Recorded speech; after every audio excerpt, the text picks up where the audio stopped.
ముగింపు సందర్భంగా పాదయాత్ర ముగింపు సందర్భంగా 5 లక్షల పైచిలుకు ప్రజలతో బహిరంగ సభ. ఈ బహిరంగ సభకి ముఖ్య అతిథిగా ఈ రాష్ట్రానికి ఒక బలాన్ని ధైర్యాన్ని చేకూర్చడం కోసము వస్తుండ్రు మంత్రివర్యులు అమిత్ షా గారు. కాబట్టి తెలంగాణ ప్రజలందరూ కూడా ఎదురు చూస్తారు.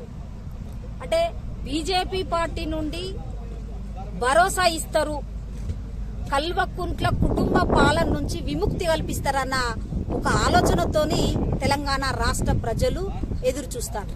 అది నిజమైతుంది.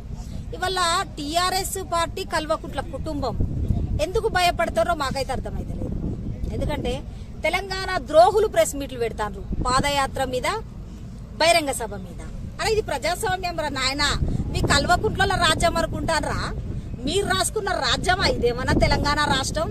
నీ జాగీర్ అనుకుంటున్నావా? కల్వకుంట్ల జాగీర్ అనుకుంటున్నావా? 4 కోట్ల తెలంగాణ ప్రజల జాగిరి తెలంగాణ రాష్ట్రం. 4 కోట్ల తెలంగాణ ప్రజలు కొట్లాడి తెచ్చుకున్న రాష్ట్రం. 1200 మంది బిడ్డల బలిదానాల పునాదుల మీద వేసుకున్న రాష్ట్రం ఈ రాష్ట్రం. నీ జాగిర్ కాదు, నీ అయ్య జాగిర్ కాదు. డాక్టర్ బిఆర్ అంబేద్కర్ గారు భారత రాజ్యాంగం రాసేటప్పుడే ప్రతిపక్షాలకు ప్రజల పక్షాన మాట్లాడే అవకాశాన్ని కల్పించిండు. మిస్టర్ కేటీఆర్, కేసీఆర్, కవితమ్మ తెలంగాణ ద్రోహులతోని బీజేపీ పార్టీ మీద పాదయాత్ర మీద ప్రెస్ మీట్ పెడితే భయపడటోళ్ళం కాదు. నువ్వెవరిని నమ్ముకున్నావు? కొందరు పోలీసులను నమ్ముకున్నావు, మద్యాన్ని నమ్ముకున్నావు, బిర్యానీ నమ్ముకున్నావు, పైసలు నమ్ముకున్నావు. మేము ధర్మాన్ని నమ్ముకున్నాం, ప్రజల్ని నమ్ముకున్నావు. నువ్వు పెట్టిన మేనిఫెస్టోలో హామీలని మర్చిపోయినావు. నీ అక్రమాలను ప్రజల్లోకి తీసుకుపోతున్నాం. నువ్వు భయపెట్టిస్తే, నువ్వు ప్రెస్ మీట్లు పెడితే మేము భయపెట్టోళ్ళం కాదు. బీజేపీ వాళ్ళము నిక్కచ్చిగా 4 కోట్ల తెలంగాణ ప్రజల కోసం పాదయాత్రలు చేస్తాం.